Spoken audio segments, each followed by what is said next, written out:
Hi guys. सो अगर आप भी सेकंड मेट्स का एग्ज़ाम देना चाहते हैं एंड अभी आप as an take credit sale कर रहे हैं या फिर ऑन बोर्ड शिप पे हैं या फिर शिप से उतर के आए हैं और आपका सी टाइम कंप्लीट हो चुका है एज एन टेक क्रेडिट, तो ये वीडियो आप सबके लिए है। इस वीडियो को एंड तक देखें, सब्सक्राइब करें मेरे चैनल को और मेरे यूट्यूब के आप बायो से इंस्टाग्राम के मेरे चैनल पेज पे जाएं, उसे फॉलो करें, मेरा चैनल ज्वाइन करें। मैंने वहाँ पे सारे इंपॉर्टेंट जितने भी नोट्स होते हैं जो मैंने अपने सेकंड मिट्स के टाइम पे यूज़ करे थे, मैंने सारे डाल रखे हैं। आप उनके बेसिस पे अपने सेकंड मिट्स एग्ज़ाम दे सकते हैं।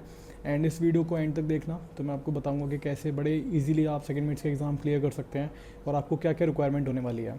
सो गाइस, इस वीडियो में आप लोगों को बताने वाला हूँ कि सेकंड मिट्स एग्ज़ाम के लिए स्टार्टिंग से लेकर एंड तक आपको क्या क्या चाहिए होगा, क्या क्या स्टेप्स फॉलो करने पड़ेंगे एंड आपको एग्ज़ाम पास करने के लिए क्या कंटेंट चाहिए, आपको कैसे पढ़ना है।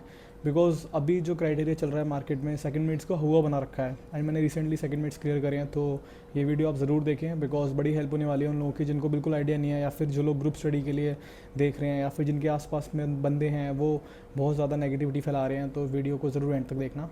सो गाइज, हमारे सेकंड मिट्स के जितने एग्ज़ाम रहते हैं ये total 6 written exam followed by 3 orals होते हैं, जो कि हमारे टोटल 3 फंक्शन में डिवाइडेड है, फंक्शन 1, 2 एंड फंक्शन 3। जिसमें हमारा सबसे इंपॉर्टेंट रहता है फंक्शन 1, जिसमें सर्वेयर सबसे ज़्यादा डिले करते हैं पास करने में, स्पेशली मैं ओरल्स की बात करूँ तो अभी जो रिसेंटली क्या हुआ है कि डीजी की नई वेबसाइट आई है।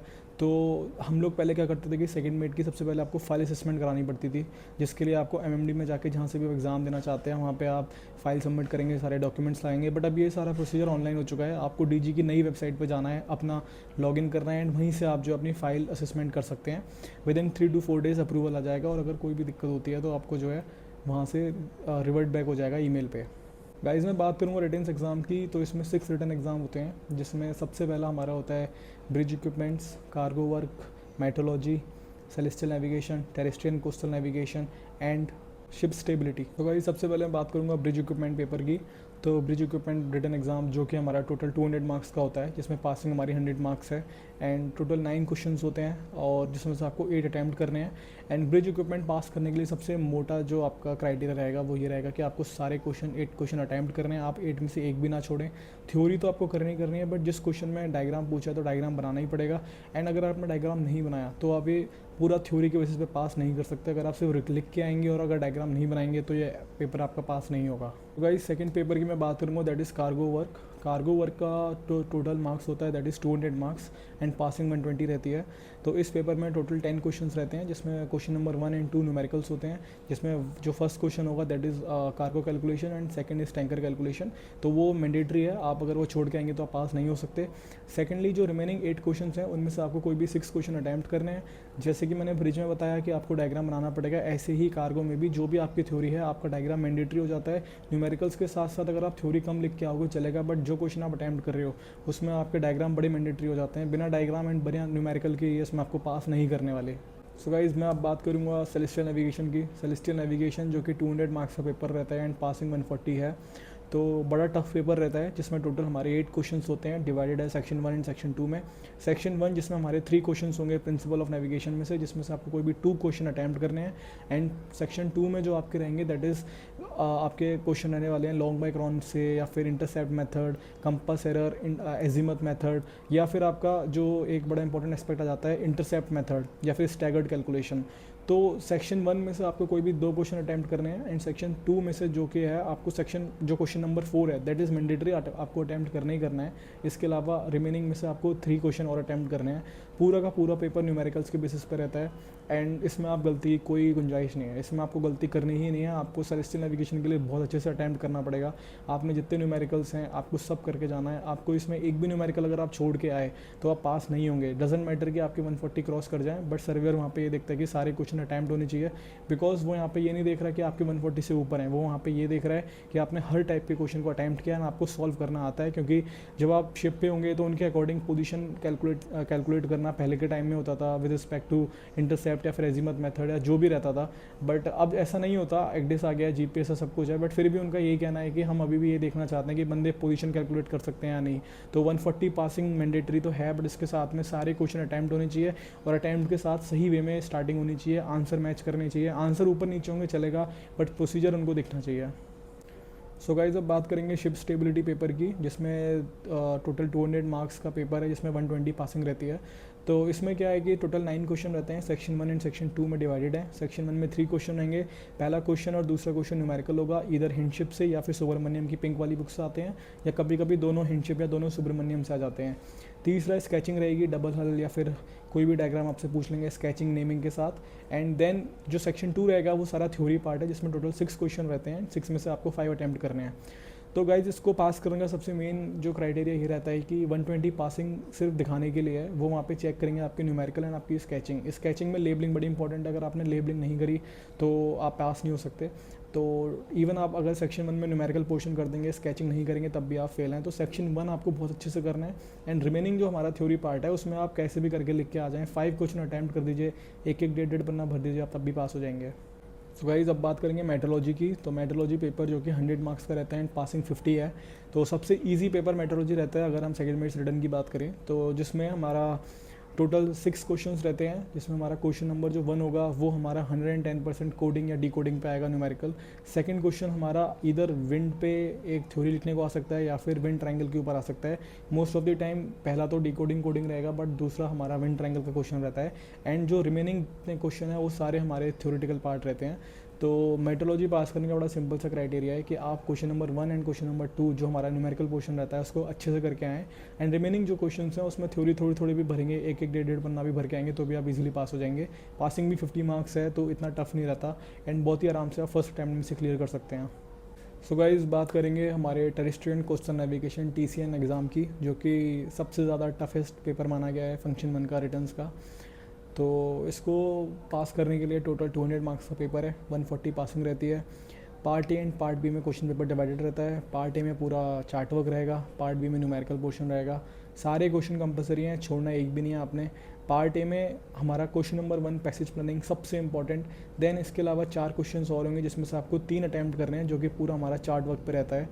देन पार्ट बी में हमारा great circle, days work, chart symbols, tide calculation, ये क्वेश्चंस रहेंगे एंड आपको ये सारे अटैम्प्ट करने हैं। इसमें आप अगर आपने एक भी क्वेश्चन छोड़ा तो आप फेल हैं। डजंट मैटर कि अगर आपने 140 क्रॉस कर लिया एंड आपने कोई क्वेश्चन छोड़ दिया, तो आप ऐसा मत करना, सारे क्वेश्चन आपको अटैम्प्ट कर रहे हैं। पैसेज प्लानिंग जो है ये सबसे इंपॉर्टेंट है, पैसेज प्लानिंग तो आप छोड़ ही नहीं सकते। Passage planning question number 1 compulsory भी रहेगा और आपको छोड़ना नहीं है। मेरे को खुद को ये पेपर क्लियर करने में 4 अटैम्प्ट लग गए थे, बिकॉज मैं हर बार न्यूमेरिकल में कभी गलती करा रहा था या फिर कभी पैसेज प्लान में गलती कर दे रहा था। तो आपको चार्ट भी मिलता है, आप चार्ट में जो है चार्ट वर्क करेंगे, सेक्शन जो 1 रहेगा एंड देन आप उसको एज इट इज़ जो है पेपर में उतारेंगे। सिमिलरली जो सेक्शन 2 रहेगा उसको आप डायरेक्ट कॉपी में करेंगे, तो उसको आपको चार्ट में कुछ भी नहीं करना है। देन ये एक बड़ा इंपॉर्टेंट रिटर्न एग्जाम है, जिसको आप कोशिश करना है कि आपको थोड़ा सा ज़्यादा टाइम देना पड़ेगा तैयारी में। एंड चार्ट सिंबल्स पे ध्यान देना है आपको, क्योंकि चार्ट सिंबल्स भी कभी कभी आ जाते हैं और बड़ा इंपॉर्टेंट एस्पेक्ट होता है। चार्ट सिंबल्स अगर गलत कर दिए तो सर्वेयर सोचता है कि आपने एग्डिस पे चार्ट सिंबल कैसे देखेंगे, आपको पता ही नहीं है, तो वो आपको फेल कर देगा। सो गाइज़ ये जो हमारे रिटर्न एग्जामिनेशन रहते हैं, टोटल 6 रिटर्न एग्जामिनेशन, उसके बारे में बहुत सारे डाउट्स आएंगे आपके मन में कि हम कैसे तैयारी करें, क्या कर रहे हैं। तो बड़ा सिंपल रखना है आपने, जब भी आप एग्ज़ाम तैयारी करेंगे तो आपको 2-2 रिटर्न एग्ज़ाम दे के चलना है। 2-2 रिटर्न एग्ज़ाम दें, अपने हिसाब से चूज़ करें जो आपको सही लग रहा है।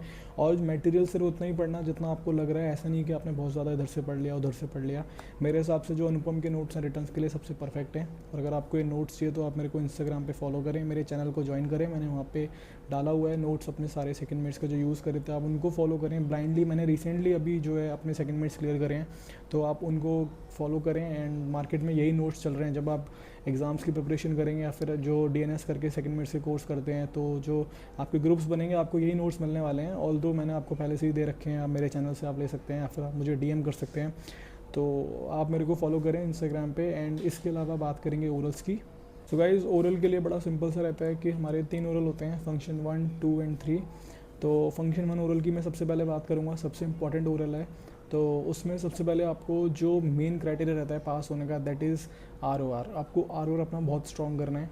ROR के लिए आपने अपने तैयारी करने हैं रूल्स की, एनेक्सिस की, structure of ROR, rules 1 to 19 आपको अच्छे से याद होने चाहिए विद उनके मीनिंग। देन 20 to 41 जितने रूल्स रहते हैं उनको आपको समझना चाहिए कि होता क्या है, आपको अपने वर्ड में आना चाहिए।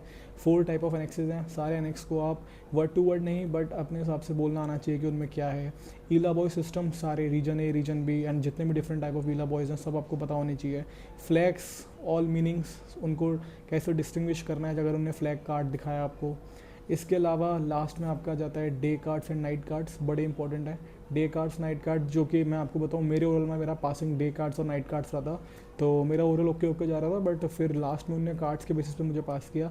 देन आफ्टर कार्ड्स के बाद आपका सिचुएशंस कि आप सामने जहाज़ है तो आप क्या एक्शन लेंगे depending on the rule, that is very important. तो ये सारा हमारा आर में कवर हो जाता है। इसके अलावा रहती है थ्योरी। तो थ्योरी के लिए आपने ओके ओके पढ़ना है, इतना ज़्यादा डीप में नहीं जाना, बिकॉज फंक्शन वन की थ्योरी ऐसी है कि आप जितना पढ़ लें उतना कम है। तो सबसे ज़्यादा आपको आर पे ध्यान देना है, रोज़ रिवीजन करना है, कंटिन्यू करना है, देन आफ्टर थ्योरी को साइड बाय साइड लेके चलना है। तो फंक्शन वन क्लियर करने के लिए आपका आर सबसे ज़्यादा स्ट्रॉन्ग होना चाहिए, तब भी आपको सर्वेयर पास करेगा, जिसमें आपके सिचुएशंस और कार्ड्स बहुत इंपॉर्टेंट आ जाते हैं। रूल्स एक बार को सर्वेयर नहीं पूछते, बट ये दो चीज़ें सर्वेयर नहीं छोड़ने वाले, बिकॉज उनको लगना चाहिए कि आप as an officer on watch duty officer bridge पे हैं तो आप कमांड ले सकते हैं। गाइस बात करेंगे फंक्शन 2 ओरल की, तो सबसे जो इजी ओरल रहता है फंक्शन 2 रहता है, दैट इज़ कार्गो वर्क से रिलेटेड। तो इसकी बस एक सिंपल सी पीडीएफ है जो मैंने आपको दे देनी है, लास्ट में बताऊंगा वीडियो के, तो आप इसको पढ़ें। ज़्यादा इसमें कुछ नहीं आता, हर टाइप के बारे में, हर टाइप ऑफ वेसल के बारे में थोड़ा थोड़ा पूछते हैं, जो आपने नहीं किया होता उसके बारे में ज़्यादा पूछेंगे। तो मैंने जो नोट्स आपको देने हैं उसमें सारे टाइप के वेसल की इन्फॉर्मेशन रहेगी, आप बस उन नोट्स को पढ़ें और आप इजीली फंक्शन 2 क्लियर कर लेंगे। बात करेंगे गाइस फंक्शन 3 ओरल की, जो कि पढ़ने के लिए देखा जाए तो फंक्शन 1 से भी ज़्यादा थ्योरी है फंक्शन 3 में अगर हम देखें, जिसमें आपका MARPOL, SOLAS, SCCW, ballast water convention, ये सारे जितने टॉपिक्स रहते हैं रिलेटेड टू शिप सेफ्टी या फिर पीपल वर्किंग ऑन बोर्ड उनकी सेफ्टी, तो ये सब इसमें कवर हो जाएंगे। Specially life saving appliances, fire fighting appliances, तो ये सारा कुछ आपने पढ़ना है फंक्शन 3 में। तो फंक्शन 3 की थ्योरी बहुत रहती है, इसमें आप कुछ भी छोड़ नहीं सकते। इवन जब मैं भी फंक्शन 3 की तैयारी कर रहा था तो मैंने बहुत सारे टॉपिक्स छोड़े हुए थे, बट मेरे को 2 अटैम्प्ट लगे पास करने में, एंड मैंने रियलाइज़ किया कि जो भी मैं छोड़ के जाता सर्वेयर वही पूछ लेता। तो इसमें आपको कुछ छोड़ना नहीं है, आपने सारा पढ़ना है। टॉपिक्स हैं, लेकिन ये है कि अगर आप टाइम देके पढ़ेंगे, आप समझेंगे, तो आप अपनी लैंग्वेज में बोल दें। सर्वेयर्स बस ये चाहते हैं कि आपको पता होना चाहिए, स्पेशली फंक्शन 3 में एंड 2 में। तो बड़ा सिंपल है, ज़्यादा इसमें डीप में जाना नहीं है, हर टॉपिक को पढ़ना है, अपने नोट्स बनाने हैं एंड उसी को आपको बाय हार्ट करना है। तो अब गाइस बात करेंगे नोट्स की। तो मेरे चैनल पे मैंने रिटर्न्स एंड ओरल्स के लिए जितने नोट्स लगने हैं सारे अटैच करे हुए हैं, आप मेरे इंस्टाग्राम के चैनल से ले सकते हैं या फिर मुझे डीएम कर सकते हैं मेरे इंस्टाग्राम पे। इसके अलावा रिटर्न्स के लिए जो न्यूमेरिकल पोर्शन रहता है, तो आपको बड़े डाउट्स आएंगे कि हमें कहाँ से पढ़ना है, क्या पढ़ना है, न्यूमेरिकल कैसे सॉल्व करने हैं। तो सेम मैंने अपने पीडीएफ में रिटर्न्स के साथ, ओरल्स के साथ एक न्यूमेरिकल पीडीएफ अलग से बना रखी है, आप मेरे चैनल से देख सकते हैं या फिर मुझे कमेंट कर सकते हैं इस वीडियो पे, या फिर मेरे को इंस्टाग्राम पे डीएम कर सकते हैं। तो आपको न्यूमेरिकल पोर्शन, रिटर्न्स के लिए थ्योरी, ओरल्स के लिए क्या पढ़ना है, आरओआर कार्ड्स की पीडीएफ, आपके लिए सिग्नलिंग एग्ज़ाम जो होता है फंक्शन 1 में इंक्लूड होता है, उसके लिए क्या पढ़ना है, सारा आपको मेरे चैनल से मिल जाएगा। आप मेरे चैनल को फॉलो करें इंस्टाग्राम पे, एंड आप कमेंट भी कर सकते हैं इस वीडियो पे।